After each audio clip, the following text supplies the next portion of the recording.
ತುಂಬ ಗರ್ಭಿಣಿಯಾದ ನನ್ನನ್ನು ನನ್ನ ಗಂಡ ನೋಡಲು ಬಂದಿಲ್ಲ. ಮದುವೆ ಆದ ತಕ್ಷಣ ವಿದೇಶಕ್ಕೆ ಹೊರಟು ಹೋದ. ಸ್ವಲ್ಪ ದಿನ ಅಷ್ಟೆ ನನ್ನ ಜೊತೆ ಇದ್ದಿದ್ದು ಅಂತ ತಿಳಿದು ಅವನು ಇದ್ದ ದೇಶಕ್ಕೆ ಹೋದೆ. ಆದರೆ ಅಲ್ಲಿ ಅವನು ಇನ್ನೊಬ್ಬಳನ್ನು ಮದುವೆಯಾಗಿ ನೆಮ್ಮದಿಯಾಗಿದ್ದಾನೆ. ಅದಕ್ಕೆ ಅವನು ಕೊಟ್ಟ ಕಾರಣವನ್ನು ಕೇಳಿ ನಾನು ಬೆಚ್ಚಿಬಿದ್ದೆ. ಮುಂದೆ ನನ್ನ ಹೆಸರು ಕಾವ್ಯ. ಅಪ್ಪ ಅಮ್ಮನ ಮುದ್ದಿನ ಮಗಳು. ನನಗೆ 2 ತಂಗಿಯರು ಇದ್ದಾರೆ. ಅವರಿಗೂ ನಾನು ಎಂದರೆ ತುಂಬ ಇಷ್ಟ. ನಾವು ತುಂಬ ಶ್ರೀಮಂತರು. ಅಪ್ಪ ನಾನು ಮತ್ತು ನನ್ನ 2 ತಂಗಿಯಂದಿರನ್ನು ರಾಣಿಯ ರೀತಿ ಇಟ್ಟಿದ್ದಾರೆ. ಯಾವುದೇ ಸಮಸ್ಯೆ ಇಲ್ಲ, ಹಣಕಾಸಿನ ತೊಂದರೆ ಇಲ್ಲ. ನಾವು ಇಂಥ ಸಾಮಾನು ಬೇಕು ಅಂತ ಕೇಳುವುದಕ್ಕಿಂತ ಮುಂಚೆ ಅದು ನಮ್ಮ ಎದುರುಗಡೆ ಇರುತ್ತದೆ. ಅಮ್ಮನೂ ಅಷ್ಟೇ ಒಳ್ಳೆಯ ಗೃಹಿಣಿ. ನಮ್ಮನ್ನು ತುಂಬ ಒಳ್ಳೆಯ ಸಂಸ್ಕಾರ ಕೊಟ್ಟು ಸಾಕಿದ್ದಾಳೆ, ಸಾಕುತ್ತಿದ್ದಾಳೆ. ಅವಳಿಲ್ಲದೆ ಈ ಮನೆ ಅಪೂರ್ಣ. ನಾನು ತುಂಬ ಅದೃಷ್ಟವಂತೆ. ಮೊದಲ ಮಗಳು ಆಗಿದ್ದರಿಂದ ಎಲ್ಲರೂ ನನ್ನನ್ನು ತುಂಬ ಪ್ರೀತಿಸುತ್ತಾರೆ. ಪ್ರತಿಯೊಬ್ಬರೂ ನನ್ನ ಮಾತನ್ನು ಕೇಳುತ್ತಾರೆ. ಈಗ ನನ್ನದು ಎಜುಕೇಷನ್ ಸಂಪೂರ್ಣವಾಗಿ ಕಂಪ್ಲೀಟ್ ಆಗಿದೆ. ಕೆಲಸಕ್ಕೆ ಹೋಗುತ್ತೇನೆ ಅಂತ ಹೇಳಿದರೆ ಅಪ್ಪ, ಕೆಲಸದ ಅವಶ್ಯಕತೆ ನಮಗೆ ಏನಿದೆ ಮಗಳೇ, ಆರಾಮವಾಗಿ ಇರು, ಅಷ್ಟೊಂದು ಟೆನ್ಷನ್ ಏಕೆ ಅಂತ. ನೀನು ಆಸೆಪಟ್ಟೆ ಅಂತ ಓದಿಸಿದೆ ಅಷ್ಟೇ ಕಂದಮ್ಮ. ಆರಾಮವಾಗಿ ತಂಗಿಯಂದಿರನ್ನು ನೋಡಿಕೊಂಡು ಇರು ಅಂತ ಹೇಳಿದರು. ಆದರೆ ಈಗಾಗಲೇ ನಾನು ಅಪ್ಲೈ ಮಾಡಿದ್ದೆ, ಇಂಟರ್ವ್ಯೂ ಬಂದಿದೆ. ಅದಕ್ಕೆ ಅಪ್ಪನಿಗೆ ಹೇಳದೆ ಇಂಟ್ರೋ ಅಟೆಂಡ್ ಮಾಡಿದೆ. ಮೊದಲ ಬಾರಿಗೆ ನನ್ನನ್ನು ಸೆಲೆಕ್ಟ್ ಮಾಡಿದರು. ಇಷ್ಟು ಬೇಗ ಕೆಲಸ ಸಿಗುತ್ತದೆ, ಕೆಲಸ ಸಿಗುವುದು ಇಷ್ಟೊಂದು ಸುಲಭ ಅಂತ ನನಗೆ ತಿಳಿದಿರಲಿಲ್ಲ. ವರ್ಷಾನುಗಟ್ಟಲೆ ನಿರುದ್ಯೋಗಿಗಳಾಗಿರುತ್ತಾರೆ, ಎಷ್ಟೋ ಇಂಟರ್ವ್ಯೂಗಳನ್ನು ಅಟೆಂಡ್ ಮಾಡುತ್ತಾರೆ. ಆದರೆ ಬಹಳ ಬೇಗ ಕೆಲಸ ಸಿಕ್ಕಿದ್ದು ಖುಷಿಯಾಯಿತು. ಅಮ್ಮನಿಗೆ ಹೇಳಿದೆ. ಅಮ್ಮ ಕೂಡ ಖುಷಿಪಟ್ಟಳು. ಅವಳ ಥರ ಹೌಸ್ ವೈಫ್ ಆಗುವುದು ಬೇಡ, ನನ್ನ ಮಕ್ಕಳು ಅನ್ನುವುದು ಅವಳ ಆಸೆಯಾಗಿತ್ತು. ಎಷ್ಟೇ ದುಡಿದರೂ ಮನೆಗಾಗಿ ಅಂತ ಹೇಳುವುದಿಲ್ಲ, ಬದಲಿಗೆ ನಿನ್ನ ಗಂಡ ತಂದು ಹಾಕಿದ ಅಂತ ಹೇಳುತ್ತಾರೆ. ಬೆಳಗ್ಗಿನಿಂದ ಸಂಜೆಯವರೆಗೂ ಮನೆಯಲ್ಲೇ ಇರುತ್ತಾಳೆ, ಇನ್ನೇನು ಕೆಲಸ, ಮನೆ ಕೆಲಸ ತಾನೇ ಮಾಡಲಿ ಅನ್ನುವ ಮನೋಭಾವ ಈ ಸಮಾಜದ ಜನರದು. ಹೊರಗಡೆ ದುಡಿದು ತಂದು ಸಂಬಳವಾದರೆ ಇವರಿಗೆ ಕಣ್ಣಿಗೆ ಕಾಣುವುದು. ಮನೆಯಲ್ಲಿ ಹೆಂಡತಿ ಮಾಡುವ ಕೆಲಸ ಇವರ ಕಣ್ಣಿಗೆ ಕಾಣುವುದಿಲ್ಲ. ಅದಕ್ಕೆ ನನ್ನ ಮಕ್ಕಳು ಅವರ ಕಾಲ ಮೇಲೆ ಅವರು ನಿಂತುಕೊಂಡು ಅವರ ಅನ್ನವನ್ನು ಅವರು ಸಂಪಾದನೆ ಮಾಡಿಕೊಳ್ಳಬೇಕು. ನಾನು ಅಮ್ಮನ ರೀತಿ ಕೆಲಸಕ್ಕೆ ಹೋಗಲು ನಿರ್ಧರಿಸಿದೆ. ಅಪ್ಪನನ್ನು ಕೇಳಿದ್ದೆ. ಆನಂತರ ಅಪ್ಪ ಒಪ್ಪಲಿಲ್ಲ. ಅಪ್ಪನ ಗೆಳೆಯ ರಾಮು ಅಂಕಲ್ ಅವರಿಗೆ ಕನ್ವಿನ್ಸ್ ಮಾಡಿ ಹೇಳಿದರು, ಈಗಿನ ಕಾಲದ ಮಕ್ಕಳು ಹೋಗಲಿ ಬಿಡು, ಕೆಲಸಕ್ಕೆ ತಾನೇ, ಮದುವೆ ಆದ ಮೇಲೆ ಅವಳ ಗಂಡ ಹೇಗೆ ಹೇಳಿದರೆ ಹಾಗೆ ಕೇಳುತ್ತಾಳೆ. ಮನೆಯಲ್ಲಿ ಕುಳಿತುಕೊಂಡಿದ್ದರೆ ಅವಳು ಅಷ್ಟು ಕಷ್ಟಪಟ್ಟು ಓದಿದ್ದು ವ್ಯರ್ಥವಾಗುವುದಿಲ್ಲವೇ? ನೀನು ನಮ್ಮ ಅಪ್ಪನ ರೀತಿ ಹಾಡುತ್ತೀಯ, ಹಳೆ ಕಾಲದ ಮನುಷ್ಯ ಅಂತ ರೇಗಿಸಿದ. ಆಗ ಅಪ್ಪ ವಿಧಿ ಇಲ್ಲದೆ ನನ್ನನ್ನು ಕಳಿಸಲು ಒಪ್ಪಿಕೊಂಡರು. ಅದಕ್ಕೆ ಸಪರೇಟ್ ಕಾರು ಮತ್ತು ಡ್ರೈವರನ್ನು ಇಟ್ಟಿದ್ದರು, ನನ್ನನ್ನು ಕರೆದುಕೊಂಡು ಹೋಗಲು ಬರಲು. ಕೆಲಸಕ್ಕೆ ಹೋದ ತಕ್ಷಣ ಆ ಕೆಲಸ ನನಗೆ ತುಂಬ ಇಷ್ಟವಾಯಿತು. ಪ್ರತಿಯೊಬ್ಬರೂ ನನಗೆ ರೆಸ್ಪೆಕ್ಟ್ ಕೊಡುತ್ತಿದ್ದರು. ಆಫೀಸ್ನ MD ತರುವ ಕಾರಿಗಿಂತ ನನ್ನ ಕಾರು ದೊಡ್ಡದಾಗಿತ್ತು, ಒಳ್ಳೆಯ ಬ್ರ್ಯಾಂಡ್ ಆಗಿತ್ತು. ನಾನು ಮಾಡುವ ಕೆಲಸ, ಅದರಿಂದ ಹೆಚ್ಚಾಗಿ ನನ್ನ ಬ್ಯಾಕ್ಗ್ರೌಂಡನ್ನು ತಿಳಿದು ಪ್ರತಿಯೊಬ್ಬರೂ ನನಗೆ ಮರ್ಯಾದೆ ಕೊಡುತ್ತಿದ್ದರು. ಈಗ ಒಂದು ಹೊಸ ಟ್ರೆಂಡ್ ಶುರುವಾಗಿದೆ. 3 ಜನ ಹೆಣ್ಣು ಮಕ್ಕಳು. ಅಪ್ಪ ಅಮ್ಮನ ಹತ್ತಿರ ಬೇಜಾನ್ ಆಸ್ತಿ ಪಾಸ್ತಿ ಇದೆ, ಎಲ್ಲವನ್ನು ನಮ್ಮ ಹೆಸರಿಗೆ ಬರುತ್ತದೆ. ಇದರಿಂದ ಎಲ್ಲ ಹುಡುಗರು ನನ್ನ ಕಡೆ ಆಸೆಯ ಕಣ್ಣುಗಳಿಂದ ನೋಡುತ್ತಿದ್ದರು. ಪ್ರೀತಿ ನನ್ನ ಗೆಳತಿ. ಅವಳು ಆಫೀಸ್ನಲ್ಲಿ ಏನೇ ನಡೆದರೂ ಎಲ್ಲ ವಿಷಯವನ್ನು ನನಗೆ ಮೊದಲೇ ಹೇಳುವುದು. ಅವಳು ಹೇಳುತ್ತಾಳೆ, ಈ ಹುಡುಗರು ನಿನ್ನನ್ನು ಬುಟ್ಟಿಗೆ ಹಾಕಿಕೊಳ್ಳಲು ಪ್ಲಾನ್ ಮಾಡುತ್ತಾರೆ, ಪ್ರತಿದಿನ ಯಾರ ಮೇಲಾದರೂ ನಿನ್ನ ಕೃಪೆ ತೋರು ಅಂತ ತನ್ನ ಆಸೆ ವ್ಯಕ್ತಪಡಿಸುತ್ತಾಳೆ. ಅಪ್ಪ ಹೇಳಿದ್ದಾರೆ, ಕೆಲಸಕ್ಕೆ ಹೋಗುವುದು ಆಗಲಿ, ನಿನ್ನ ಇಷ್ಟ ಇತ್ತು ಮಾತ್ರ, ಮದುವೆ ಮಾತ್ರ ನನ್ನ ಇಷ್ಟ. ನಾನು ಹೇಳಿದ ಹುಡುಗನನ್ನು ಮದುವೆ ಆಗಬೇಕು. ಅಪ್ಪ ಹೇಳಿದ ಮಾತು ನಾನು ಕೂಡ ಒಪ್ಪಿಕೊಂಡಿದ್ದೆ. ಅಪ್ಪ ಅಲ್ಲವೇ ನನಗೆ ಒಳ್ಳೆಯ ಹುಡುಗನನ್ನು ಹುಡುಕುತ್ತಾರೆ ಅಂತ. ಆದರೆ ಈಗ ಎಲ್ಲ ಪ್ಲ್ಯಾನ್ ಉಲ್ಟಾ ಆಗುವ ರೀತಿ ಇದೆ. ಆಫೀಸ್ಗೆ ಹೊಸದಾಗಿ ಜಾಯ್ನ್ ಆದ ಕಿರಣ್. ಮೊದಲು ನಾನೇ ಪ್ರಪೋಸ್ ಮಾಡಿ ನಾನೇ ಮದುವೆಗೆ ಅವನನ್ನು ಒಪ್ಪಿಸಿದೆ. ನಂತರ ಮನೆಯಲ್ಲಿ ಕಿರಣನ್ನು ಕರೆಸಿಕೊಂಡು ಬಂದು ಎಲ್ಲರಿಗೂ ಪರಿಚಯ ಮಾಡಿಸಿದೆ. ಅಪ್ಪನಿಗೆ ಮೊದಲು ಇಷ್ಟವಾಗಲಿಲ್ಲ, ನಂತರ ಅವಳ ಬದುಕು ಅವಳ ಇಷ್ಟ ಅನ್ನುವ ರೀತಿ ಬಂದುಬಿಟ್ಟರು. ಈಗಾಗಲೇ ಅವರು ತುಂಬ ಶ್ರೀಮಂತರ ಮನೆ ಹುಡುಗನನ್ನು ನೋಡಿ ಇಟ್ಟಿದ್ದರಂತೆ. ಇಷ್ಟರಲ್ಲೇ ಎಂಗೇಜ್ಮೆಂಟ್, ಮದುವೆ ಅಂತ ಮಾತು ಕೂಡ ಕೊಟ್ಟಿದ್ದರು. ಆದರೆ ನನಗಾಗಿ ಅವರು ಆ ಮಾತನ್ನು ಮುರಿಯಲೇಬೇಕಾಯಿತು. ಅಪ್ಪ ಅಮ್ಮ ಬಹಳ ಬೇಗ ಮದುವೆ ಮಾಡಿಬಿಟ್ಟರು. ಜನರಿಗೆಲ್ಲ ಇದು ಲವ್ ಮ್ಯಾರೇಜ್, ಇಬ್ಬರು ಓಡಾಡುತ್ತಿದ್ದಾರೆ, ಜೊತೆಯಲ್ಲಿ ಕೈ ಕೈ ಹಿಡಿದುಕೊಂಡು. ಈ ಮಾತುಗಳು ತಿಳಿಯುವುದಕ್ಕಿಂತ ಮುಂಚೆ ನಮ್ಮಿಬ್ಬರ ಮದುವೆ ಹಾಗೆ ಹೋಯಿತು. ಕಿರಣ್ ನನ್ನನ್ನು ತುಂಬ ಪ್ರೀತಿಸುತ್ತಾರೆ. ಅವರ ಮನೆ ಅಷ್ಟೊಂದು ದೊಡ್ಡದಲ್ಲ, ಸ್ವಲ್ಪ ಚಿಕ್ಕದೆ. ಆದರೆ ನಮ್ಮ ಪ್ರೀತಿಗೆ ಯಾವುದೇ ರೀತಿಯ ತೊಂದರೆ ಇಲ್ಲ. ನಮ್ಮ ರಾತ್ರಿಗಳು ಕೂಡ ತುಂಬ ಅದ್ಭುತವಾಗಿರುತ್ತವೆ. ಮದುವೆ ಎಂದರೆ ಇದೇ ಏನೋ ಅಂತ ಅನಿಸಲು ಶುರುವಾಯಿತು. ಅವನ ಅಪ್ಪ ಅಮ್ಮ ಕೂಡ ತುಂಬ ಒಳ್ಳೆಯವರು. ನನ್ನನ್ನು ತುಂಬ ಗೌರವದಿಂದ ಪ್ರೀತಿಯಿಂದ ನೋಡುತ್ತಾರೆ. ಆದರೆ ತುಂಬ ದಿನ ಉಳಿಯಲಿಲ್ಲ ಈ ಪ್ರೀತಿ. ಇಂದು ಆಫೀಸ್ನಿಂದ ಬಂದ ತಕ್ಷಣ ಕಿರಣ್ ಹೇಳಿದ ವಿಷಯವನ್ನು ಕೇಳಿ ನಾನು ಬೆಚ್ಚಿಬಿದ್ದೆ. ನಾನು ಅಮೆರಿಕಕ್ಕೆ ಹೋಗಬೇಕು, ಅಲ್ಲಿ ಕೆಲಸ ಇದೆ ಅಂತ ಹೇಳಿದರು. 2 ತಿಂಗಳ ಪ್ರೆಗ್ನೆಂಟ್, ಅವಳನ್ನು ಬಿಟ್ಟು ಹೋಗಲು ಸಾಧ್ಯವಿಲ್ಲ ಅಂತ ಎಷ್ಟು ಕೇಳಿಕೊಂಡರೂ ಬಾಸ್ ಒಪ್ಪಲಿಲ್ಲ. ನಿಮ್ಮ ಪರ್ಸನಲ್ ವಿಷಯ ಬೇರೆ, ನಿಮ್ಮ ಪ್ರೊಫೆಷನಲ್ ವಿಷಯ ಬೇರೆ. ಹೋಗಬೇಕು ಕೆಲಸಕ್ಕೆ ವಿದೇಶದಲ್ಲಿ, ಇಲ್ಲವಾದರೆ ತುಂಬ ಕಷ್ಟವಾಗುತ್ತದೆ ಅಂತ ಹೇಳಿದರು. ಆಗ ನಾನು ಮಾತನಾಡುತ್ತೇನೆ, 1 ಬಾರಿ ನಿಮ್ಮ ಬಾಸ್ ಜೊತೆ ಅಂತ ಕೇಳಿದಾಗ ಅವರು ಒಪ್ಪಲಿಲ್ಲ. ನೀನು ಮಾತನಾಡಿದರೆ ಅವರು ಇನ್ನೂ ಇರಿಟೇಟ್ ಆಗುತ್ತಾರೆ, ಪ್ಲೀಸ್ ಈಗ ಹೋಗಿ, ನಾನು ಬಹಳ ಬೇಗ ಬಂದು ಬಿಡುತ್ತೇನೆ, ನಾನು ಹೋಗಲೇಬೇಕು, ಪ್ಲೀಸ್ ನನ್ನನ್ನು ಕ್ಷಮಿಸು ಅಂತ ನನ್ನ ಕೈಯನ್ನು ಹಿಡಿದುಕೊಂಡು ಅಳಲು ಶುರು ಮಾಡಿದರು. ಈ ಕೆಲಸ ಬಿಟ್ಟು ಬಿಡೋಣ ಅಂದರೆ ತುಂಬ ಸಂಬಳ ಬರುತ್ತದೆ. ವಿದೇಶಕ್ಕೆ ಈಗ ಹೋದರೆ ತುಂಬ ಇಂಕ್ರಿಮೆಂಟ್ ಕೊಡುತ್ತಾರೆ. ನಾವು ಹೇಗಿದ್ದರೂ ಸ್ವಂತ ಮನೆ ತೆಗೆದುಕೊಳ್ಳಬೇಕು. ಬೆಂಗಳೂರಿನಲ್ಲಿ ಅಂತ ಕನಸು ಇದೆ ಅಲ್ಲವೇ? ಅದಕ್ಕೆಲ್ಲ ಸಹಾಯ ಆಗುತ್ತದೆ ಅಲ್ಲವೇ? ಕೇವಲ 1 ವರ್ಷ ಇದ್ದು ಬಂದು ಬಿಡುತ್ತೇನೆ ಅಂದರು. ನನಗೂ ಕೂಡ ಅವರ ಮಾತು ಸರಿ ಅಂತ ಅನಿಸಿತು. ದುಡಿಯುವ ವಯಸ್ಸು ಇರಬೇಕಾದಾಗ ಈ ರೀತಿಯ ಕಷ್ಟಪಡುವ ಅವಶ್ಯಕತೆ ಏನಿದೆ ಅಂತ. ಎಲ್ಲಕ್ಕಿಂತ ಹೆಚ್ಚಾಗಿ ಅಪ್ಪ ಚಾಲೆಂಜ್ ಮಾಡಿದ್ದಾರೆ, ದುಡ್ಡಿಗಾಗಿ ನೀನು ನನ್ನ ಹತ್ತಿರವೇ ಬರಬೇಕು ಅಂತ. ಆ ಮಾತನ್ನು ನಾನು ಸುಳ್ಳು ಮಾಡಬೇಕು. ಅವರ ಸಹಾಯವಿಲ್ಲದೆ ಎತ್ತರಕ್ಕೆ ಬೆಳೆಯಬೇಕು. ಈ ಮಗುವಿಗೂ ಕೂಡ ಒಂದು ಉತ್ತಮವಾದ ಭವಿಷ್ಯವನ್ನು ಕೊಡಬೇಕು. ದುಃಖದ ಕಣ್ಣುಗಳಿಂದ ಅವರನ್ನು ಬೀಳ್ಕೊಟ್ಟೆ. ಅವರಿಗೂ ಕೂಡ ನನ್ನನ್ನು ಬಿಟ್ಟು ಹೋಗಲು ಇಷ್ಟವಿರಲಿಲ್ಲ. ಎಲ್ಲ ಬಹಳ ಬೇಗ ಹಾಗೆ ಹೋಯಿತು. ಅತ್ತೆ ಮಾವ ಹೇಳಿದರು, ಸ್ವಲ್ಪ ದಿನ ಅಮ್ಮನ ಮನೆಯಲ್ಲಿ ಇದ್ದು, ಬೇಕಾದರೆ ನಿನ್ನ ಗಂಡ ಬರುವವರೆಗೂ ಅಲ್ಲೇ ಇದ್ದರೂ ಪರವಾಗಿಲ್ಲ, ವಯಸ್ಸಾದವರು ನಾವು ಹೇಗೋ ಇರುತ್ತೇವೆ, ಆದರೆ ಈ ಸಮಯದಲ್ಲಿ ನೀನು ತುಂಬ ಖುಷಿಯಾಗಿರಬೇಕು ಅಂತ ಹೇಳಿದರು. ಅವರ ಮಾತು ಕೂಡ ಸರಿ ಅಂತ ಅನಿಸಿತು. ನಾನು ಅಮ್ಮನ ಮನೆಗೆ ಹೋದೆ. ನನಗೆ ತುಂಬ ವಾಮಿಟ್, ಸುಸ್ತು ಆಗುತ್ತಿತ್ತು, ರೆಸ್ಟ್ ಬೇಕಿತ್ತು. ನಾನು ಪ್ರೆಗ್ನೆಂಟ್ ಅಂತ ತಿಳಿದರೂ ಕೂಡ ಅಪ್ಪ ನನ್ನ ಕಡೆ ಅಷ್ಟೊಂದು ಪ್ರೀತಿ ತೋರಿಸುತ್ತಿಲ್ಲ. ನಮ್ಮ ಕೆಲಸದವರ ಮನೆ ಇವಳ ಮನೆಗಿಂತ ಚೆನ್ನಾಗಿದೆ. ಆ ರೀತಿಯ ಬಡ ಹುಡುಗನನ್ನು ಮದುವೆ ಆಗಿ ಸಮಾಜದ ಎದುರಿಗೆ ನನಗೆ ಅವಮಾನ ಮಾಡಿದಳು. ಏನೋ ಮಾನ ಮರ್ಯಾದೆಗಾಗಿ ನಮ್ಮ ಮಗಳು ಅಂತ ಕ್ಷಮಿಸಿದ್ದೇವೆ, ಆದರೆ ನಾನು ಎಂದೂ ಕೂಡ ಅವಳನ್ನು ಕ್ಷಮಿಸುವುದಿಲ್ಲ ಅಂತ ಅಪ್ಪ ಮುನಿಸಿಕೊಂಡು ಇರುತ್ತಾರೆ. ನನ್ನ ಜೊತೆ ಈ ರೀತಿ ಅಪ್ಪ ಇರುವುದನ್ನು ನೋಡಲು ನನ್ನ ಕಣ್ಣಲ್ಲಿ ಆಗುತ್ತಿಲ್ಲ. ನನ್ನ ಮನೆಗೆ ಹೋಗುತ್ತೇನೆ ಅಂದರೆ ಅಮ್ಮ ಹೇಳುತ್ತಾಳೆ, ನಿನ್ನ ಕೈಯಲ್ಲಿ ಅಡುಗೆ ಮಾಡಲು ಸಾಧ್ಯವಿಲ್ಲ, ಈಗಲೇ ನಿನಗೆ 7 ತಿಂಗಳು, ಒಮ್ಮೊಮ್ಮೆ 7 ತಿಂಗಳಿಗೆ ಸರಿಯಾಗಿ ಕೇರ್ ತೆಗೆದುಕೊಂಡಿಲ್ಲ ಅಂದರೆ ಡೆಲಿವರಿ ಆಗಿಬಿಡುತ್ತದೆ. ನಿನ್ನ ಅಪ್ಪನ ಮಾತು ನಿನಗೆ ತಿಳಿದಿಲ್ಲವೇ? ಅವರು ಶಾಂತಿಯಾಗಬೇಕು, ಸ್ವಲ್ಪ ಸಮಯ ಬೇಕು ಮಗಳೇ, ಆರಾಮವಾಗಿರು ಅಂತ ಅಮ್ಮ ಹೇಳಿದಳು. ಅದು ಕೂಡ ಸರಿ ಅಂತ ಅನಿಸಿತು. ನನ್ನ ಮೊದಲ ತಂಗಿಗೆ ಇಷ್ಟವಿಲ್ಲದಿದ್ದರೂ ಅಪ್ಪ ತುಂಬ ಶ್ರೀಮಂತರು ಅನ್ನುವ ಒಂದೇ ಒಂದು ಕಾರಣಕ್ಕೆ ಮದುವೆಯನ್ನು ಮಾಡುತ್ತಿದ್ದಾರೆ. ಹುಡುಗ ನೋಡಲು ಚೆನ್ನಾಗಿಲ್ಲ. ಹುಡುಗನ ಮನೆಯವರು ಬಂದು ಹೋದ ಮೇಲೆ ನಾನು ಹೇಳಿದೆ, ಅಪ್ಪ ಹುಡುಗ ಅಷ್ಟು ಚೆಂದ ಇಲ್ಲ, ಅವಳು ಮದುವೆ ಆಗುವುದಿಲ್ಲ ಅಂತ ಹೇಳುತ್ತಿದ್ದಾಳೆ. ನೀನು ಯಾಕೆ ಇಷ್ಟು ಹಠ ಮಾಡುತ್ತಿದ್ದೀಯಾ? ನೀನು ಬೇರೆ ಜಾತಿಯ ಹುಡುಗನನ್ನು ಮದುವೆ ಆಗಿದ್ದೀಯಾ ಅನ್ನುವ ವಿಷಯವನ್ನು ತಿಳಿದು ಕೂಡ ನಮ್ಮ ಮಗಳಿಗೆ ಬದುಕು ಕೊಡಲು ಒಪ್ಪಿಕೊಂಡಿದ್ದಾರೆ. ಇನ್ನು ಚೆನ್ನಾಗಿರುವ ಹುಡುಗ ಅಂತ ಹೇಳುತ್ತೀಯ. ಚೆನ್ನಾಗಿರುವ ಹುಡುಗರು ನೀನು ಮಾಡಿರುವ ಕೆಲಸದಿಂದ ನನ್ನ 2 ಹೆಣ್ಣು ಮಕ್ಕಳಿಗೆ ಸಿಗುತ್ತಿಲ್ಲ. ನಿನ್ನ ಗಂಡ ತುಂಬ ಸುಂದರವಾಗಿದ್ದಾನೆ, ಏನು ಸುಖ. ಹೆಂಡತಿ ಪ್ರೆಗ್ನೆಂಟ್ ಅಂತ ಕೂಡ ತಿಳಿದು ವಿದೇಶಕ್ಕೆ ಹೋಗಿದ್ದಾನೆ, ಅಲ್ಲಿ ತಿನ್ನಲು ಏನೂ ತಂದು ಹಾಕುವುದಿಲ್ಲ ಅಂತ. ನೀನು ಇಲ್ಲಿ ಬಂದಿದ್ದೀಯಾ, ನಿನ್ನದು ಒಂದು ಬದುಕು.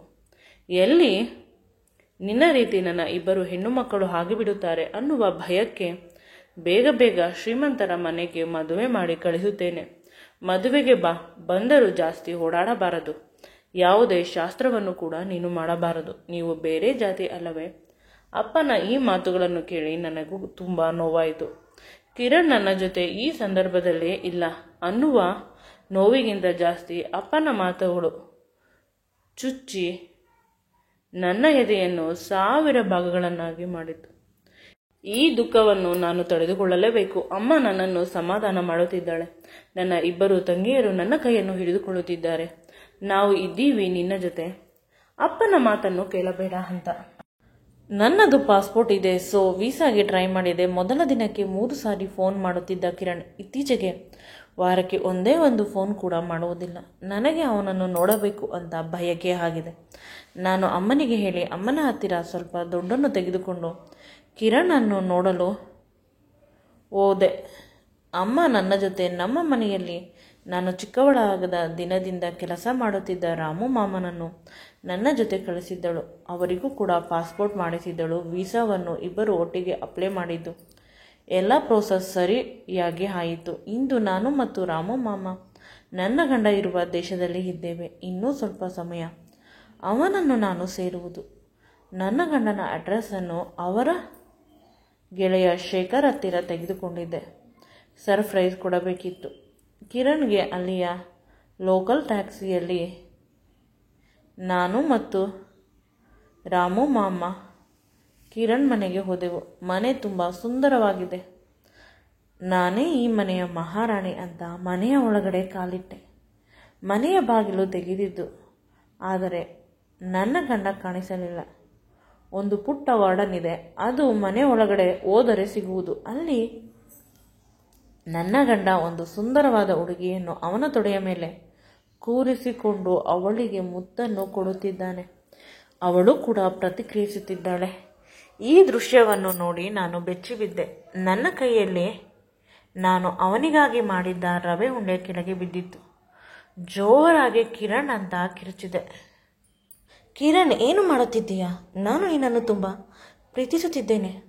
ನಿನ್ನ ಮಗು ನನ್ನ ಹೊಟ್ಟೆಯಲ್ಲಿ ಇದೆ, ಆದರೆ ಅದರ ಅರಿವು ಇಲ್ಲದೆ ಬೇರೆ ಹುಡುಗಿಯ ಜೊತೆ ಸರಸವಾಡುತ್ತಿದ್ದೀಯಾ ಅಂತ ಅವನ ಕೆನ್ನೆಗೆ 2 ಏಟು ಹೊಡೆದೆ. ನಂತರ ಅವನಿಗೆ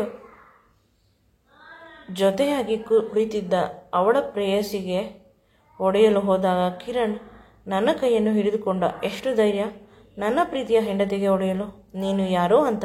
ನಿಮ್ಮ ಮೊದಲ ಹೆಂಡತಿ. ನನಗೆ ನಿಮ್ಮ ಮೇಲೆ ಸಂಪೂರ್ಣವಾದ ಅಧಿಕಾರವಿದೆ. ಅಧಿಕಾರ ಕೊಟ್ಟವರು ಯಾರು? ನನ್ನ ಪ್ರೇಯಸಿ, ಹೆಂಡತಿ ಎಲ್ಲ ಇವಳೆ. ನಮ್ಮಿಬ್ಬರ ಮದುವೆಯಾಗಿ ತುಂಬ ತಿಂಗಳುಗಳೇ ಆಗಿವೆ. ನನ್ನ ಕಣ್ಣನ್ನು ನಾನು ನಂಬಲು ಸಾಧ್ಯವಾಗಲಿಲ್ಲ. ಏನು ಮಾಡುತ್ತಿದ್ದೀಯಾ ನೀನು ಅಂದರೆ, ನಾನು ಇಲ್ಲಿಗೆ ಬರಬೇಕು ಅಂತ ಬಾಸ್ನ ಕೈಕಾಲು ಹಿಡಿದು ಕೆಲಸವನ್ನು ಅಮೆರಿಕದ ಬ್ರಾಂಚ್ಗೆ ಹಾಕಿಸಿಕೊಂಡೆ. ನಿನ್ನ ದರಿದ್ರ ಮುಖವನ್ನು ನೋಡಲು ನನಗೆ ಇಷ್ಟವಿರಲಿಲ್ಲ. ನನಗೆ ಇವಳ ಮೇಲೆ ಪ್ರೀತಿ ಆಗಿದ್ದು ನಮ್ಮ ಕಂಪನಿ ಇವರ ಕಂಪನಿ ಜಾಯಿಂಟ್ ಆಗಿದೆ. ಈಗ ಈ ಕಂಪನಿಯಲ್ಲಿ ನಾನು CEO. ಇವಳನ್ನು ಮದುವೆ ಆಗಿದ್ದಕ್ಕೆ CEO ಆದೆ. ನಿನ್ನನ್ನು ಮದುವೆ ಆಗಿದ್ದಕ್ಕೆ ದಟ್ಟ ದರಿದ್ರವಾಗಿ ಇದ್ದೆ. ನಿನ್ನ ಸಂಬಂಧ ಮುಗಿದು ಹೋಯಿತು. ಆ ಮಗು ಕೂಡ ನನಗೆ ಬೇಡ. ಅದು ಒಂದು ಪೀಡೆ. ಜೀವನ ಅಂಶ ಬೇಕು ಅಂತ ನನ್ನ ಹತ್ತಿರ ಬರಬೇಡ. ಒಂದೇ ₹1 ಕೊಡುವುದಿಲ್ಲ. ಅಳುತ್ತಾ ಕೆಳಗೆ ಕುಸಿದ ನನ್ನನ್ನು ರಾಮು ಕಾಕ ಅಲ್ಲೇ ಇದ್ದ ಸೋಫಾದ ಮೇಲೆ ಕೂರಿಸಿದರು. ಕಿರಣ್ ಹತ್ತಿರ ಹೋಗಿ ಅವನ ಕೆನ್ನೆಗೆ ಚೆನ್ನಾಗಿ ಬಾರಿಸಿದರು. ಅಯ್ಯೋ ಪಾಪ, ಆ ಮುದ್ದಾದ ಹುಡುಗಿಗೆ ಅಷ್ಟು ನೋವು ಮಾಡುತ್ತಿದ್ದೀಯಾ? ಅವಳು ಅವಳ ತಂದೆಯಿಂದ ಹೆಚ್ಚಾಗಿ ನಿನ್ನನ್ನು ಪ್ರೀತಿ ಮಾಡಿ ನಿನ್ನ ಹತ್ತಿರ ಬಂದಳು. ನಿನಗೆ ಅದರ ಬೆಲೆ ತಿಳಿಯುತ್ತಿಲ್ಲ. ಮುಂದೊಂದು ದಿನ ತಿಳಿದರೂ ಕೂಡ ಅವಳು ನಿನಗೆ ಸಿಗುವುದಿಲ್ಲ. ಅವಳನ್ನು ನಾವೆಲ್ಲ ಚೆನ್ನಾಗಿ ನೋಡಿಕೊಳ್ಳುತ್ತೇವೆ. ನಿನಗೆ ತೊಂದರೆ ಮಾಡುವುದಿಲ್ಲ. ಅವಳ ಮಗು ನಮಗೆ ಭಾರ ಆಗುವುದಿಲ್ಲ. ಆಗ ಕಿರಣ್ ಕೋಪದಿಂದ, ನಾನು ಅವರ ಅಪ್ಪನ ಆಸ್ತಿ ಎಲ್ಲ ಸಿಗುತ್ತದೆ ಅಂತ ಮದುವೆಯಾದರೆ ಅವರ ಅಪ್ಪ ಎಲ್ಲವನ್ನು ನನ್ನ 2 ಹೆಣ್ಣು ಮಕ್ಕಳಿಗೆ ಕೊಡುತ್ತೇನೆ, ಇವರಿಗೆ ಬಿಡಿಗಾಸು ಕೊಡುವುದಿಲ್ಲ ಅಂತ ನನ್ನ ಗೆಳೆಯರ ಹತ್ತಿರ ಹೇಳಿದ್ದಾರೆ. ಆ ಕೋಪಕ್ಕೆ ನಾನು ಇವಳನ್ನು ಬಿಟ್ಟು ಬಂದಿದ್ದು. ಇಲ್ಲಿ ಯಾರಾದರೂ ಶ್ರೀಮಂತರ ಮನೆಯ ಹುಡುಗಿಯನ್ನು ಬುಟ್ಟಿಗೆ ಹಾಕಿಕೊಂಡು ಬದುಕು ಕಟ್ಟಿಕೊಳ್ಳೋಣ ಅಂತ. ಆಗ ರಾಮು ಮಾಮ ಹೇಳುತ್ತಾರೆ, ಪಾಪಿ, ಅವರ ಅಪ್ಪ ಕೋಪದಲ್ಲಿ ಹೇಳಿರುತ್ತಾರೆ, ಎಲ್ಲ ಆಸ್ತಿಯನ್ನು 3 ಜನಕ್ಕೆ ಸರಿಯಾಗಿ ಸಮಾನವಾಗಿ ಭಾಗ ಮಾಡಿ ಆಗಿದೆ. ಅದು ನಮ್ಮ ಮಗಳಿಗೂ ಕೂಡ ಗೊತ್ತಿಲ್ಲ. ಪ್ರತಿದಿನ ಪ್ರತಿಕ್ಷಣ ನನ್ನ ಕಿರಣ್ ಬರುತ್ತಾನೆ ಅಂತ ಕಾಯುತ್ತಾ ಕುಳಿತಿದ್ದಳು. ನಿನ್ನನ್ನು ನೋಡಬೇಕು ಅನ್ನುವ ಬಯಕೆಯಿಂದ. ನಿನ್ನ ಹತ್ತಿರ ಬಂದರೆ ನೀನು ಅವಳಿಗೆ ಮಾಡುತ್ತಿದ್ದ ಮೋಸ ನಮಗೆ ತಿಳಿಯಿತು. ನಿನ್ನನ್ನು ಸುಮ್ಮನೆ ಬಿಡುವುದಿಲ್ಲ. ಏನು ಮಾಡುತ್ತೀಯ? ಮೊದಲ ಹೆಂಡತಿ ಇದ್ದು ಎರಡನೇ ಮದುವೆ. ಆದರೆ ಅದು ಅಪರಾಧ ಅಲ್ಲವೇ? ಕಿರಣ್ ಡೈವರ್ಸ್ ಪೇಪರನ್ನು ತೋರಿಸಿದ. ಅದರಲ್ಲಿ ನನ್ನ ಸಹಿ ಇತ್ತು. ನನಗೆ ತಿಳಿಯದ ಹಾಗೆ ಯಾವುದೋ ಇನ್ಶೂರೆನ್ಸ್ ಪೇಪರ್ ನಾಮಿನಿಗೆ ನಿನ್ನ ಹೆಸರು ಬೇಕು ಅಂತ ಸೈನ್ ಮಾಡು ಅಂತ ಡೈವರ್ಸ್ ಪೇಪರಿಗೆ ಸೈನ್ ಮಾಡಿಸಿಕೊಟ್ಟಿದ್ದಾನೆ. ನನ್ನ ಕಣ್ಣೀರು, ನನ್ನ ಶಾಪ ಅವನಿಗೆ ತಟ್ಟುತ್ತದೆ ಅಂತ ರಾಮು ಮಾಮನ ಕೈಯನ್ನು ಹಿಡಿದುಕೊಂಡು ಇಂಡಿಯಾಕ್ಕೆ ಬಂದೆ. ಅಲ್ಲಿ ನಡೆದ ಎಲ್ಲ ವಿಷಯವನ್ನು ತಿಳಿಸಿ ಹೇಳಿದೆ. ಅಪ್ಪನ ಕಾಲನ್ನು ಹಿಡಿದುಕೊಂಡು ನನ್ನನ್ನು ಕ್ಷಮಿಸು, ನನಗೆ ನಿನ್ನನ್ನು ಬಿಟ್ಟರೆ ಯಾರೂ ಇಲ್ಲ ಅಂತ ಹೇಳಿದೆ. ಆಗ ಅಪ್ಪ, ಯಾವುದೇ ಕಾರಣಕ್ಕೂ ದುಃಖ ಪಡಬೇಡ, ನಾನು ಇದ್ದೇನೆ ನಿನ್ನ ಜೊತೆ, ನಿನ್ನ ನೆರಳಾಗಿ. ಕಾಲೇಜು ದಿನಗಳಿಂದಲೂ ಕೂಡ ಆ ಹುಡುಗನಿಗೆ ತುಂಬ ಜನ ಹುಡುಗಿಯರು ಇದ್ದರಂತೆ. ಈ ವಿಷಯ ನನಗೆ ತಿಳಿದಿದ್ದು ಅವನು ಬಡವ ಅನ್ನುವ ವಿಷಯದಿಂದ. ನನಗೆ ಯಾವುದೇ ತೊಂದರೆ ಇರಲಿಲ್ಲ. ಆಸ್ತಿ ಬೇಜಾನು ನಮಗೆ ಇದೆ, ನಮ್ಮ ಮನೆ ಮಗನಾಗಿ ಇಲ್ಲೇ ಇದ್ದು ಬಿಡಲಿ ಅನ್ನುವ ಆಸೆ ಇತ್ತು. ಆದರೆ ಅವನು ಅವರ ಅಪ್ಪ ಅಮ್ಮ ಎಲ್ಲ ಫ್ರಾಡ್ಗಳು ಅನ್ನುವ ವಿಷಯ ತಿಳಿಯಿತು. ನೀನು ಏನು ಹೇಳಿದರೂ ಕೂಡ ನಂಬುವ ಸ್ಥಿತಿಯಲ್ಲಿ ಇರಲಿಲ್ಲ. ಬೇಕಾದರೆ ನಿಮ್ಮನ್ನೇ ಬಿಟ್ಟು ಹೊರಟು ಹೋಗುತ್ತೇನೆ, ಅವನು ಬೇಕು ಅಂತ ಇದ್ದೆ. ಮದುವೆ ಹೇಗಿದ್ದರೂ ಆಗುತ್ತೀಯ. ಈ ಎಲ್ಲ ವಿಷಯವನ್ನು ಹೇಳಿ ಮನಸ್ಸು ರಾಡಿ ಮಾಡುವುದು ಬೇಡ. ಮದುವೆಯಾದ ಮೇಲೆ ಸರಿ ಹೋಗುತ್ತಾನೆ ಅಥವಾ ಈಗ ಬುದ್ಧಿ ಬಂದಿರಬಹುದು ಅಂತ ತಿಳಿದು ಸುಮ್ಮನಾದೆ. ನನಗೆ ಈ ದುಃಖದಲ್ಲಿ 7 ತಿಂಗಳಿಗೆ ಡೆಲಿವರಿ ಆಗಿ ಹೋಯಿತು. ಮುದ್ದಾದ ಗಂಡು ಮಗುವಿಗೆ ಜನ್ಮ ನೀಡಿದೆ. ಮನೆಯಲ್ಲಿ ಎಲ್ಲರೂ ಕೂಡ ರಾಜನಂತೆ ಅವನನ್ನು ಸಾಕಿದರು. ನಾನು ಕೂಡ ಈ ಎಲ್ಲ ನೋವನ್ನು ಮರೆಯುತ್ತಿದ್ದೆ. ಒಂದು ದಿನ ಅಪ್ಪ ಅಮ್ಮ ಹೇಳಿದ ವಿಷಯದಿಂದ ತುಂಬ ಆಶ್ಚರ್ಯವಾಯಿತು. ಅಪ್ಪ ಅಮ್ಮ ಹೇಳುತ್ತಾರೆ, ನಿನಗೆ ಮೊದಲು ನೋಡಿದ ಹುಡುಗ ಅವನು, ಇನ್ನೂ ಮದುವೆ ಆಗಿಲ್ಲ, ನಿನ್ನನ್ನೇ ಮನಸ್ಸಿನಲ್ಲಿ ಇಟ್ಟುಕೊಂಡು ಕಾಯುತ್ತಾ ಕುಳಿತಿದ್ದಾನೆ. ನೀನು ಒಪ್ಪಿದರೆ ಈಗಲೂ ಕೂಡ ನಿನ್ನನ್ನು ಮದುವೆ ಆಗಿ ನಿನ್ನ ಮಗುವನ್ನು ಅವನ ಮಗುವಿನಂತೆ ಸಾಕುತ್ತಾನಂತೆ. ನೀನು ಒಪ್ಪಬೇಕು ಮಗಳೇ. ನಿನಗೆ ಭಯ ಇರುತ್ತದೆ, ಮುಂದೆ ಹೇಗೆ ನನ್ನ ಮಗುವನ್ನು ಏನಾದರೂ ಮಾಡಿಬಿಡುತ್ತಾರೆ ಅಂತ. ಇಲ್ಲ, ಆ ಹುಡುಗನ ಜೊತೆ ಒಮ್ಮೆ ಮಾತನಾಡು, ನಿನಗೆ ಧೈರ್ಯ ಬರುತ್ತದೆ ಅಂತ ಹೇಳಿದರು. ಆ ಹುಡುಗನ ಹೆಸರು ಸಂತೋಷ್ ಅಂತ. ನೋಡಲು ಆವರೇಜ್, ಆದರೆ ಮಾತು ಮಾತ್ರ ತುಂಬ ಪ್ರಬುದ್ಧತೆಯಿಂದ ಕೂಡಿತ್ತು. ಅವನು ಹೇಳಿದ ಎಲ್ಲ ಮಾತುಗಳು ನನಗೆ ಇಷ್ಟವಾಯಿತು. ನನ್ನನ್ನು ಮತ್ತು ನನ್ನ ಮಗುವನ್ನು ತುಂಬ ಪ್ರೀತಿಯಿಂದ ನೋಡಿಕೊಳ್ಳುವುದಾಗಿ, ಯಾವುದೇ ಮೋಸ ಮಾಡುವುದಿಲ್ಲ ಅಂತ ಹೇಳಿದರು.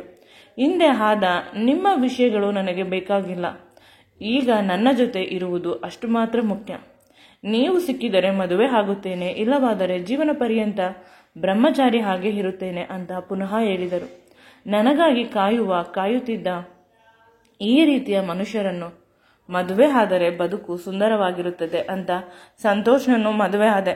ಅವನು ನನ್ನನ್ನು ಮತ್ತು ನನ್ನ ಮಗುವನ್ನು ತುಂಬ ಚೆನ್ನಾಗಿ ನೋಡಿಕೊಳ್ಳುತ್ತಿದ್ದಾನೆ.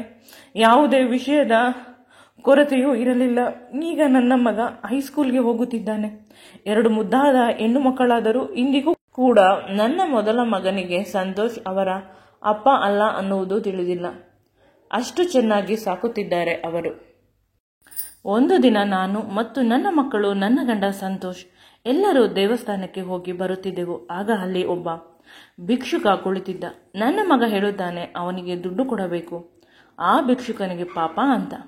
ನಾನು ನನ್ನ ಪಾಕೆಟ್ನಲ್ಲಿ ಇದ್ದ 5,000 ನೋಟನ್ನು ಕೊಟ್ಟೆ. ಅವನು ಆ ಭಿಕ್ಷುಕನಿಗೆ ಕೊಟ್ಟ. ಸರಿಯಾಗಿ ಕಾಣಲಿಲ್ಲ. ಮುಂದೆ ಹೋದವಳು ಪುನಃ ಹಿಂದೆ ಬಂದೆ. ನಿಧಾನವಾಗಿ ನೋಡಿದಾಗ ಅರ್ಥವಾಯಿತು, ಅದು ಬೇರೆ ಯಾರೂ ಅಲ್ಲ, ನನ್ನ ಮೊದಲ ಗಂಡ ನನಗೆ ಮೋಸ ಮಾಡಿ ಹೋಗಿದ್ದವನು. ಅವನನ್ನು ನೋಡಿದ ತಕ್ಷಣ ತುಂಬ ಬೇಸರವಾಯಿತು. ಮನೆಗೆ ಕರೆದುಕೊಂಡು ಬರೋಣ, ಅವನಿಗಾಗಿ ಏನಾದರೂ ಮಾಡಬೇಕು ಅಂತ ಮನಸ್ಸು ಹೇಳಿತು. ಆದರೆ ಇವನನ್ನು ಒಮ್ಮೆ ಪುನಃ ನನ್ನ ಬದುಕಿನಲ್ಲಿ ಬಂದರೆ ನನ್ನ ಮಗನನ್ನು ಕಿತ್ತುಕೊಳ್ಳುತ್ತಾನೆ. ನನ್ನ ಗಂಡ, ನನ್ನ ಮಕ್ಕಳ ಮುದ್ದಾದ ಸಂಬಂಧ ಹಾಳಾಗಿ ಹೋಗುತ್ತದೆ. ಈಗ ಏನು ಮಾಡಬೇಕು ತಿಳಿಯುತ್ತಿಲ್ಲ. ಕೊನೆಗೆ ನನ್ನ ಪ್ರೀತಿಯ ಗೆಳತಿ ಶಾಂತಿಗೆ ಫೋನ್ ಮಾಡಿ ದೇವಸ್ಥಾನದ ಹತ್ತಿರ ಅರ್ಜೆಂಟಾಗಿ ಬರಬೇಕು ಅಂತ ಹೇಳಿದೆ. ಶಾಂತಿ ಮತ್ತು ಅವಳ ಗಂಡ ರಾಕೇಶ್ ಇಬ್ಬರೂ ಬಂದರು. ಅವಳಿಗೆ ನಡೆದ ಎಲ್ಲ ವಿಷಯವನ್ನು ತಿಳಿಸಿದೆ. ಕಿರಣನ್ನು ಯಾವುದಾದರೂ ಆಸ್ಪತ್ರೆಗೆ ಸೇರಿಸಿ, ಅವನು ಮಾನಸಿಕವಾಗಿ ಸರಿ ಇಲ್ಲ ಅಂತ ಅನಿಸುತ್ತದೆ, ಸಹಾಯ ಮಾಡು ಅಂತ ನನ್ನ ಪಾಕೆಟ್ನಲ್ಲಿ ಇದ್ದ ಎಲ್ಲ ದುಡ್ಡನ್ನು ಅವಳಿಗೆ ಕೊಟ್ಟೆ. ನಂತರ ತಿಳಿಯಿತು, ಶಾಂತಿ ಮತ್ತು ಅವನನ್ನು ಆಸ್ಪತ್ರೆಗೆ ಸೇರಿಸಿದರು. ಅವನು ಚಿಕಿತ್ಸೆ ಪಡೆಯುತ್ತಿದ್ದಾನೆ ಅಂತ. ಪ್ರತಿದಿನವೂ ಅವನ ಚಿಕಿತ್ಸೆಗೆ ನನ್ನ ಖಾತೆಯಿಂದ ದುಡ್ಡು ಹೋಗುತ್ತಿದೆ. ಆದರೆ ಎಂದು ನಾನು ಅವನನ್ನು ಭೇಟಿ ಮಾಡುವುದಿಲ್ಲ, ಏಕೆಂದರೆ ಅವನಿಂದ ಕೆಟ್ಟದ್ದೇ ಆಗುತ್ತದೆ. ಅವನಿಂದ ಯಾವುದೇ ಕಾರಣಕ್ಕೂ ಒಳ್ಳೆಯದನ್ನು ನಿರೀಕ್ಷೆ ಮಾಡಬಾರದು. ಈಗ ಮನುಷ್ಯತ್ವದ ಕಾರಣದಿಂದ ಅವನ ಚಿಕಿತ್ಸೆಗೆ ಸ್ವಲ್ಪ ದುಡ್ಡನ್ನು ಕೊಡುತ್ತಿದ್ದೇನೆ. ನನ್ನ ಮೊದಲ ಮಗ ಅವನ ಮಗ ಅಂತ ತಿಳಿದು ದುಡ್ಡಿಗಾಗಿ ಬೇಕಾದರೆ ಬ್ಲ್ಯಾಕ್ ಮೇಲ್ ಮಾಡುತ್ತಾನೆ. ಆ ರೀತಿ ಮನುಷ್ಯ. ದೇವರು ಈಗಾಗಲೇ ಅವನಿಗೆ ಕೊಡಬೇಕಾದ ಶಿಕ್ಷೆಯನ್ನು ಕೊಟ್ಟಿದ್ದಾನೆ. ನಾನು ಯಾವುದೇ ಶಿಕ್ಷೆಯನ್ನು ಕೊಡುವ ಅವಶ್ಯಕತೆಯೂ ಇಲ್ಲ. ನನ್ನ ಬದುಕು ಸುಂದರವಾಗಿದೆ. ನನ್ನ ಪ್ರೀತಿಯ ಗಂಡ ಸಂತೋಷ್ ನನ್ನನ್ನು ತುಂಬ ಪ್ರೀತಿಯಿಂದ ನೋಡಿಕೊಳ್ಳುತ್ತಾರೆ. ಮುದ್ದಾದ ಮಕ್ಕಳುಗಳು ಇವೆ. ಬದುಕಿಗೆ ಏನು ಬೇಕು ಎಲ್ಲ ಇದೆ. ಪುನಃ ಅವನು ಬಂದರೆ ಎಲ್ಲ ಹಾಳಾಗಿ ಹೋಗುತ್ತದೆ ಅಂತ ಯೋಚಿಸುತ್ತಾ ಕುಳಿತಿದ್ದವಳನ್ನು ಹಿಂದೆಯಿಂದ ಬಂದು ನನ್ನ ಗಂಡ ಗಟ್ಟಿಯಾಗಿ ತಬ್ಬಿಕೊಂಡ. ಮೇಡಮ್, ಅವರು ಯಾವುದೋ ವಿಷಯವನ್ನು ಅತಿಯಾಗಿ ಯೋಚಿಸುತ್ತಿದ್ದೀರಾ. ಇನ್ನು ನನ್ನ ಗಂಡ ಮನೆಗೆ ಬಂದಿಲ್ಲ ಅಂತ ಅಲ್ಲವೇ? ಆಗ ನಾನು ನಗುತ್ತಾ ಹೌದು ಅಂತ ಹೇಳಿದೆ. ಆ ಅಪ್ಪುಗೆ ಇಷ್ಟು ಸಮಯ ವೀಕ್ ಆಗಿದ್ದ ನನಗೆ ಒಂದು ಸಾಂತ್ವನ ನೀಡುವ ರೀತಿ ಇತ್ತು. ಎಂದಿಗೂ ಕೂಡ ಈ ಮುದ್ದಾದ ಸಂಸಾರಕ್ಕೆ ಯಾವುದೇ ಕಣ್ಣು ಬೀಳಬಾರದು ಅಂತ ದೇವರ ಹತ್ತಿರ ಪ್ರಾರ್ಥಿಸಿದೆ. ಈ ವಿಡಿಯೋ ನಿಮಗೆ ಇಷ್ಟವಾಗಿದ್ದಲ್ಲಿ ನನ್ನ ಚಾನಲ್ ಅನ್ನು ಲೈಕ್ ಮಾಡಿ, ಶೇರ್ ಮಾಡಿ ಮತ್ತು ಸಬ್ಸ್ಕ್ರೈಬ್ ಮಾಡಿ. Thank you.